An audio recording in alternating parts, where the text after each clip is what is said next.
So next up, we've got Andrew's Pharies is a partner of DLA Piper LLP in its San Diego office, where he is a member of the firm's trust and estate group. Mr. Pharies practices in the area of domestic and international estate planning, trust and estate administration and litigation, charitable planning, exempt organization, tax compliance, and controversy. Mr. Pharies' clients include high net worth individuals and families, financial institutions, public charities, and private foundations. Help me welcome Andrew. Andrew, welcome. Thank you very much, Walter. Nice to see you. I think I pronounced your last name 3 different ways just now. Give me the proper pronunciation. It's pronounced differently than it's spelled. It's pronounced Pharies. Pharies, like Tim Yes. Ferriss. Yeah, Okay. as in Ferris wheel, correct. Okay, got it. Okay. Okay. Well, so where Andrew's slot is more on the advanced planning side of our program, and so instead of just talking about all these incredible sophisticated tools, what we thought we would do to try to give it a little bit more meaning, a little bit more punch, is talk about how families want to transition their wealth. And it's the planning tools are going to be different depending upon what that goal is. So I thought what we do, Andrew, is just talk about these different segments. So the family that has excess, that wants to give money to their kids. And let's just kind of start there and say, okay, what tools are available to that scenario, and then further then develop as it goes down to the kid.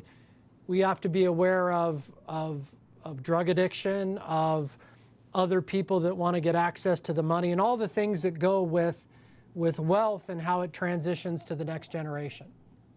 Sure. If the goal is to transition as much wealth to the children as possible, it begins with a process. It's not a one-size-fits-all, one-and-done type transaction. It's something that takes many years to accomplish. And it starts with transferring future appreciation in the assets down to some sort of vehicle for the children, okay?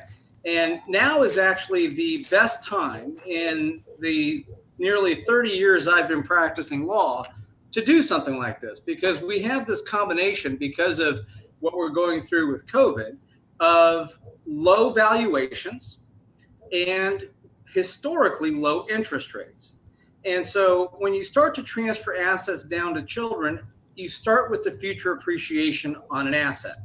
So if you have a business that is worth $20 million and you want to transfer that to the children, the first thing you should be doing is thinking about, well, how do I transfer the value over and above $20 million down to the kids? And there's a number of different ways to do that. With easy to value assets or assets where you have that are fairly liquid, one very common way to do that is with what's known as a grantor retained annuity trust. This is a trust to which you transfer assets. You retain the right to receive an annuity, but the annuity is calculated so that any amount over a hurdle interest rate passes down to the kids. And so if you have a hurdle interest rate of 2%, for example, any return on those assets above 2% passes down to the children free of any gift tax. Now, this is where I say the low interest rate environment is incredibly helpful right now, because right now the hurdle rate for that type of a transaction is 0.6%. It wasn't very long ago where the hurdle rate was above 3%, but now we're well below 1%. And so you can see, if you have a grat of any length, that if you can return more than 0.6% annually, you could transfer a substantial amount of wealth down to the children. Other ways of doing that, if you have a lot of liquid wealth, would be, for example, to make a loan to children or trust for the children. And we'll get to the trust in just a second, because that addresses, Walter, the concern that you raised about drug addiction, creditor protection. That all goes to the vehicle to which these assets are transferred. But in terms of the transfer itself, making a simple loan to a child or to a trust for a child is a very good wealth transfer technique, because the interest rate on that loan, which is tied to the length of the loan, could be as low as, I'm going to look at my notes real quick, 0.18% for a note of 3 years or less, 0.45% for a note of 3 to 9 years, and then 1.17% for a note beyond 9 years in length. So what that means is, let's say a parent wants to transfer $1 million, loan $1 million to a child, and they want to do that for a period of 30 years. You can have that loan bear interest in July of 2020 of 1.17%. And yes, the child has to pay that $1 million plus interest back. But typically the way that's structured is the child pays interest only for a number of years with a balloon at the very end. And presumably, if the assets are well invested, they will have returned significantly more than 1.17%. And so by the end of the term, the child can repay the loan plus the interest rate, interest is paid annually, repay the principal of the loan without any problem. The next most popular way of doing it, especially if you have family business assets or less liquid assets, is to do what's known as a sale to an intentionally defective grantor trust. This is where you set up a trust for the benefit of the child, and the trust is designed to be a grantor trust for income tax purposes. And what that means is that the trust is the alter ego of the person who sets it up. So if dad sets up a trust for a child and it's a grantor trust for income tax purposes, the trust is treated as if it's the father for income tax purposes, but for gift, estate, and generation skipping transfer tax purposes, it's a separate entity. And so you can engage in a sale transaction with that type of a trust without any sort of an income tax consequence, without triggering capital gain, without triggering any negative income tax consequence. And as a result of that sale transaction, the assets that are desired to be transferred go to that trust. What comes back is a promissory note bearing interest at the rates that I just articulated. So if we do a purchase and sale transaction for 20 years, where the child is required, or the trust is required to pay interest only for a period of 20 years, the interest rate on that is going to be 1.17%.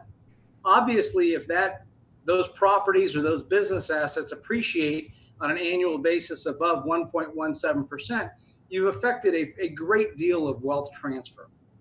So those are the tools most used to transfer future appreciation down to the next generation. Now, we then have the situation that you raise, which is, well, what about protections? What about drug addiction? What about creditors? What about divorces? Those types of protections are built into the recipient vehicle. So in other words, usually the recipient vehicle for any of these transactions is an irrevocable trust. And the terms of that irrevocable trust are very important. The terms should include a spendthrift clause to ensure that the trust is protected from the child's creditors, including divorce creditors. You can include distribution terms to deal with things like drug addiction or substance abuse that would allow the trustee to limit distributions if there's any evidence of problems in that regard.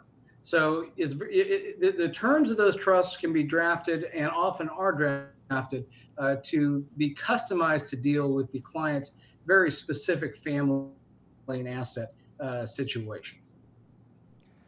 So that's the trust body. So what you were describing before were three different ways using low interest rates and vehicles to capture appreciation outside of the state, correct? Yes, capture appreciation, future appreciation outside of the estate. You can also use it to actually decrease the amount of the value transferred by using valuation discounts. So I'll give you an example. Let's say we have a piece of property, Blackacre, and Blackacre is transferred to a limited liability company. And that limited liability company then is given in 3 equal shares to trust for benefit of 3 different children. Okay, that is given to those trusts as part of a sale to an intentionally defective grantor trust. Well, we've accomplished 2 things there. The first is we've done what I've already described, which is we've pushed the future appreciation of Blackacre down to the next generation through these trust vehicles. But the second thing that we've accomplished is we've structured the transfer of Blackacre in a way that qualifies for valuation discounts. And these are discounts for lack of control and lack of marketability. Lack of control because no one of those trusts can control the LLC that owns Blackacre. And lack of marketability because there's no ready market for an LLC interest holding a piece of property. And we see those valuation discounts to be usually around 30 to 40%, meaning that if we were to transfer a $10 million Blackacre to the LLC, and we were to do a sale transaction with these trusts in the way that I've described, effectively the sale price is $70 million if we have a 30% discount. So we've already wiped out 30% of the potential gift and estate tax liability. The promissory note coming back plus the down payment would equal $70 million. And so we've effectively wiped out some value from the transaction while at the same time pushing future appreciation down to the trust for the children. And in those transactions, are they isolated to closely held businesses and real estate transactions primarily? No, you can use it with any type of asset. I see it very often there because if you're going to do the same transaction with a portfolio of marketable securities, some people like to use grants that I've described previously because they're just a little bit easier to administer. But you can do it with a portfolio of marketable securities as well. The problem with marketable securities is that it's more difficult to get the valuation discounts. If you transfer marketable securities to a partnership or to an LLC, to get those valuation discounts, the partnership and the LLC has to have a significant non-tax purpose. And it's pretty hard to come up with a significant non-tax purpose for an LLC or a partnership that holds marketable securities. Whereas if you hold real property in it, liability protection is a significant non-tax purpose. And so to achieve those valuation discounts, it's better done with property and business interest than it is with marketable securities. Yeah, our tax guy at the beginning of the program, he talked about three things, and it's probably no accident that you move right into those three things in terms of the planning themes that he saw for 2021 is obviously the $11 million exemption and what may happen in the White House in 2021. Then all the various discounts associated, and then the valuation given the state of the world with COVID. So what types of conversations are you having with families today? Is it really those three, or are there some other things that we want to be thinking about in terms of planning in today's world? Well, when I talk to clients, I begin with a discussion about what they want to accomplish. What I described to you is a way to pass as much down to children as possible, but that's not always everybody's goal. I have a lot of clients, in fact, more and more in the recent years, who say, I don't want my children to have everything that I own. I don't think that they need to have X tens of millions of dollars without earning it. And so they have a goal of passing a sum certain to their children, whatever that sum certain may be, and then achieving other goals. They may have philanthropic goals. They may have a goal to benefit certain employees. They have other goals than enriching the children. In that case, we use different tools. And so I always start with a philosophical question. What are we trying to accomplish here? When you're dealing with clients who have $100 million, $200 million net worth, it isn't necessarily all about passing down to the children.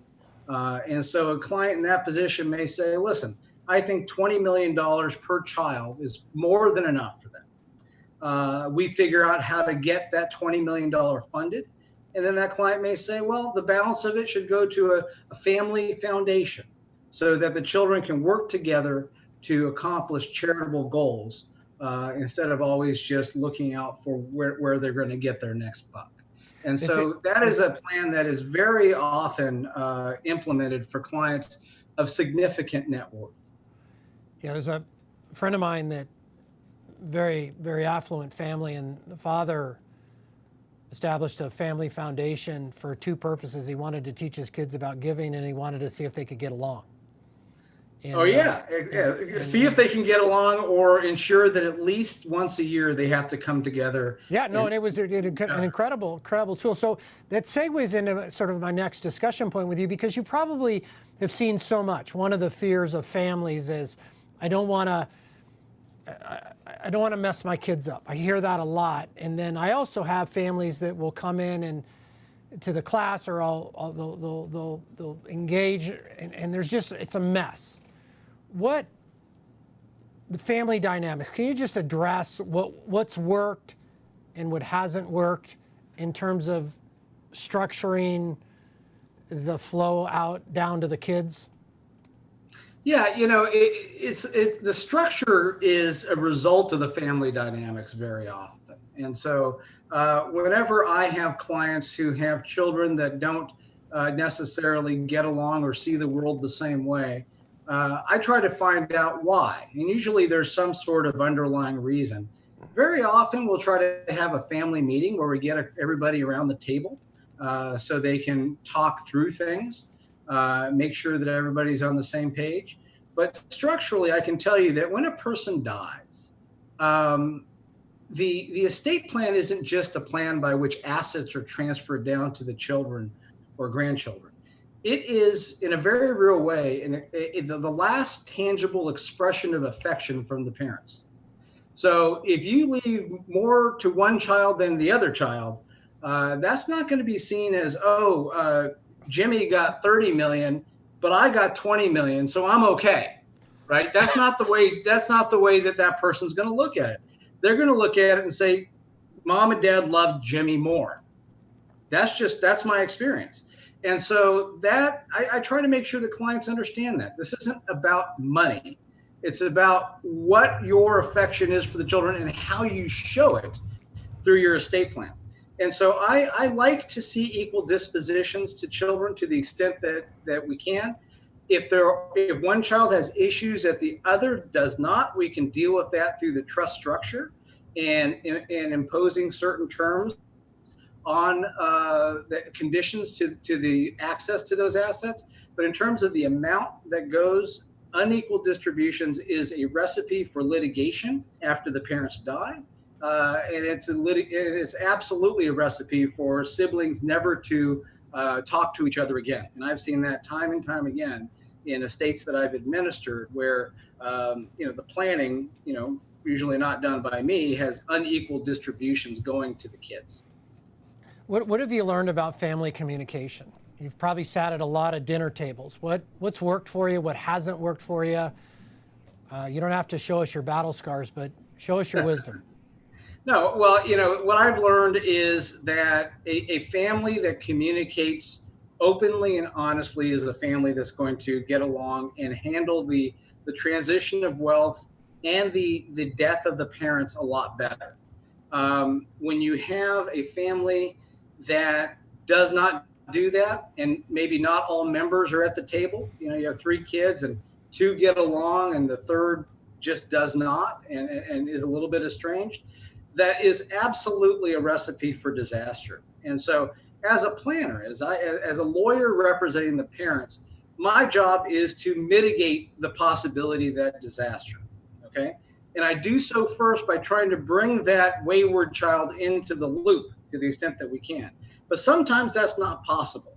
And when that's not possible, then we go to plan B, which is we structure we structure the estate plan and put into place legal structures that defend to the greatest extent possible against a potential contest, against that child causing problems for the other children after the parents die.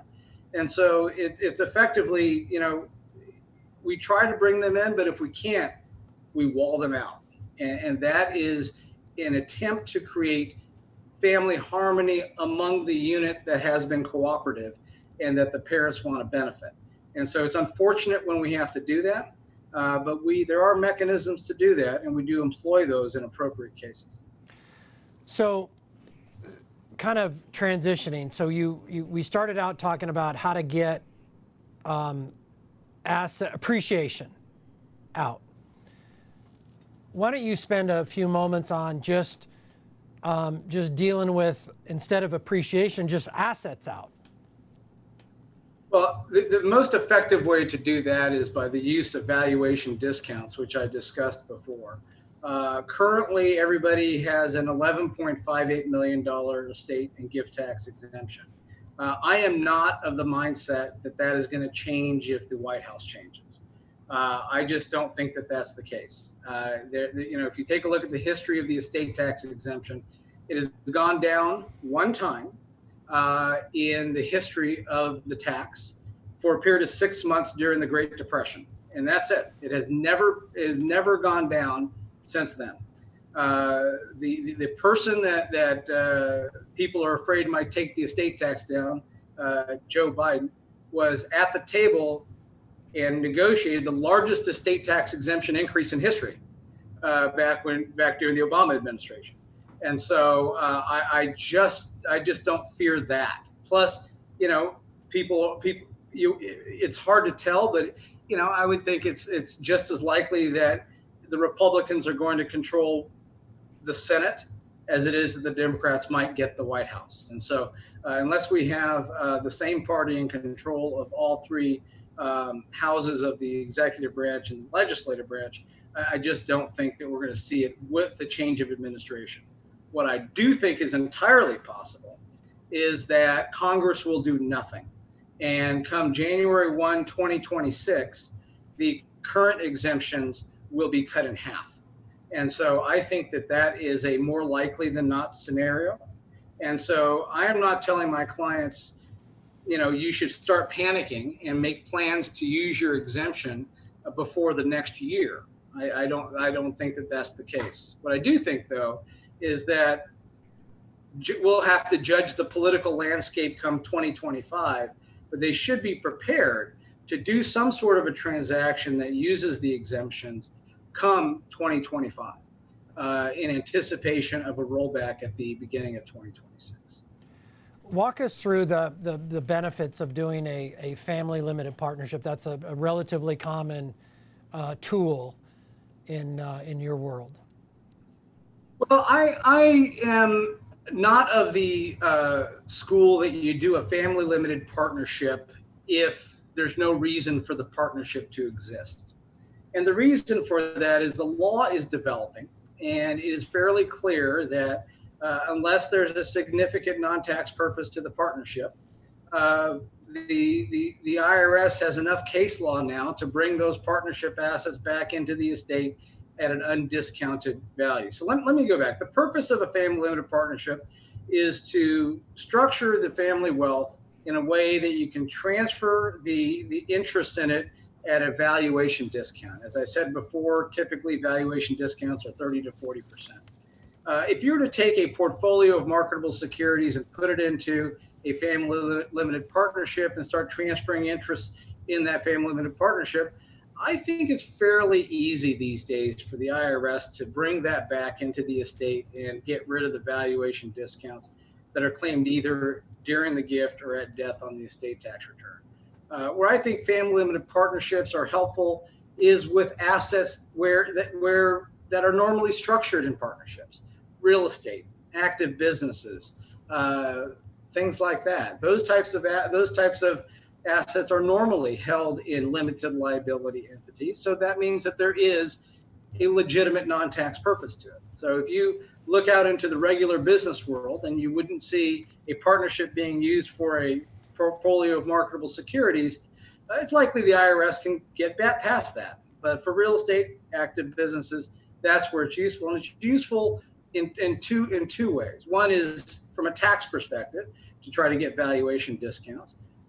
From a non-tax perspective, they're very useful because it separates control from equity. So limited partnership, all the control is with the general partner. Most of the equity is usually with the limited partners. And so you can centralize control with the general partner, and then you can take the equity and give it to kids or trust it for kids or grandkids without relinquishing that control element. And that is a very good way to do it and a very valuable thing to do, especially if you have an active business where the senior generation wants to retain some level of control for the years going forward. Moving back to kids and discussing control.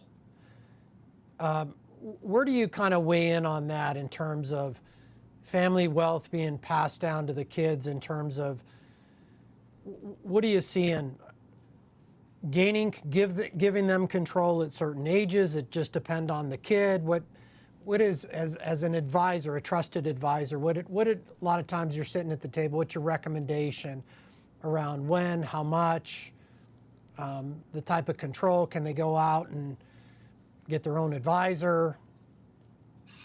Yeah, so it depends. As with everything in high net worth estate planning, there's no one size fits all.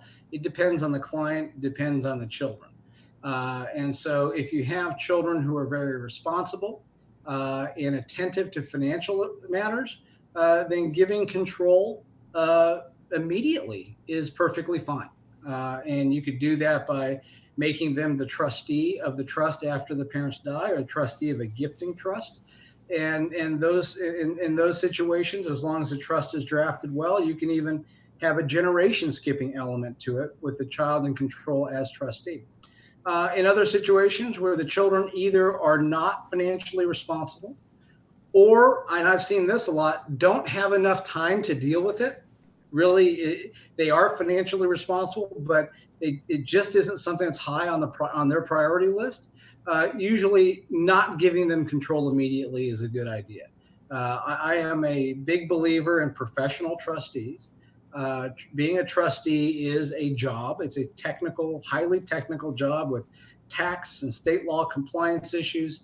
And having somebody who's never been trustee do it, it can be done if they're advised properly by financial advisors, CPAs, and lawyers, but it isn't necessarily the best way to go.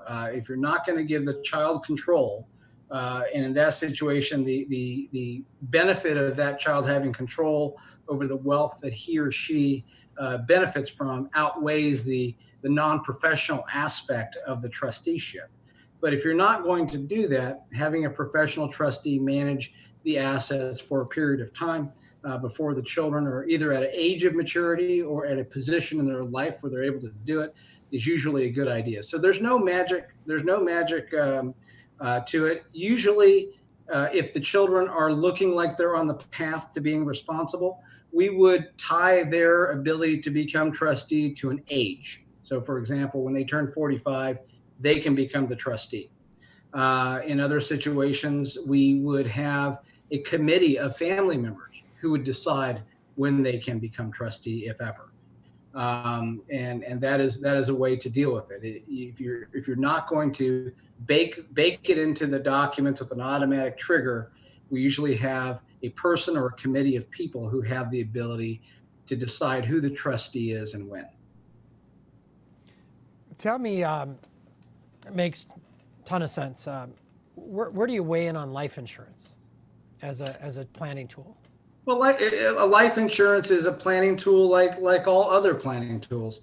It can be extraordinarily beneficial in a lot of cases. So I'll give you an example. If you have a situation where you want to give a child X millions of dollars and give the balance to the family foundation, the question is, where is the tax paid? You have two options. One is to pay the tax from the foundation. That causes an interrelated computation that increases the effective taxable rate above 60%. Some people are willing to do that. Another way of doing it is to buy life insurance. If you hold a life insurance in a properly drawn, irrevocable life insurance trust, then it's excluded from estate tax, and you can use that liquidity as wealth replacement to pay the estate taxes. You have to do it indirectly, but pay the estate taxes effectively, and ensuring that the assets go free of estate taxes at the very end. And so life insurance is a great tool. It can be great as wealth accumulation outside the estate. It can be used to pay the estate tax. It can be used to fund buy-sell agreements, which is very often something that is put into place when we have family businesses or businesses that may be owned by 2 or 3 families. And so it is a valuable tool when used properly. Okay, well, I probably saved the best for last. Let's tell us what you know about the offshore trust and some of those tools. I do know that we have a fair amount of people on the summit from other countries. So, and there's lots of things in the public domain around, offshore and the sophistication, and it can draw some people in unnecessarily for all the wrong reasons. So, give us your thoughts. Sure. Well, Walter, as you know, I practice in domestic estate and trust and estates and cross-border trust and estates. So I have clients who are foreign nationals in Asia and Europe and other parts of the world. And I'm a partner at a global law firm. So we have offices around the world. And so I deal with these issues on a day-to-day basis. Foreign trusts are just trusts. There's nothing magical and there's nothing cynical about them. They're just tools. As with any tool, it depends on how you use it. And so for purely U.S. people who have purely U.S. interests, offshore trusts can be dicey because of the tax avoidance that was happening with offshore accounts and offshore trusts over the last few decades. Congress and the IRS has really cracked down on non-compliance with respect to offshore assets, and it becomes very difficult for a U.S. person to do anything that isn't fully transparent to the IRS when you're dealing with an offshore trust. And so, if you were to say, well, what are the legitimate reasons that a U.S. person might use an offshore trust? The only one that I can really think of is asset protection, because there's nothing that can't be done in the U.S. that can be done offshore. But even with asset protection, a lot of states now have domestic asset protection trust statutes, Delaware, Wyoming, there's a whole number of them. And so the question becomes, is it more effective if you have a trust in the British Virgin Islands versus a trust in Delaware? And that answer that question has not been answered yet from a legal perspective. Some people say that the Achilles heel of a domestic asset protection trust is the full faith and credit clause of the Constitution. Others say it's not. We don't have the case law yet to determine what's going on. With respect to foreign nationals, offshore trusts are often used as a primary planning vehicle. And the reasons for that is if you have a foreign national who has family in the U.S. or who might want to invest in the U.S., for foreign people, they're subject to estate tax only on U.S. situs assets. And U.S. situs assets do not include interests in foreign corporations. And so you could quite literally, and this happens all the time, have a foreign person who wants to invest and purchase an office building in downtown Los Angeles using a foreign corporation and do so.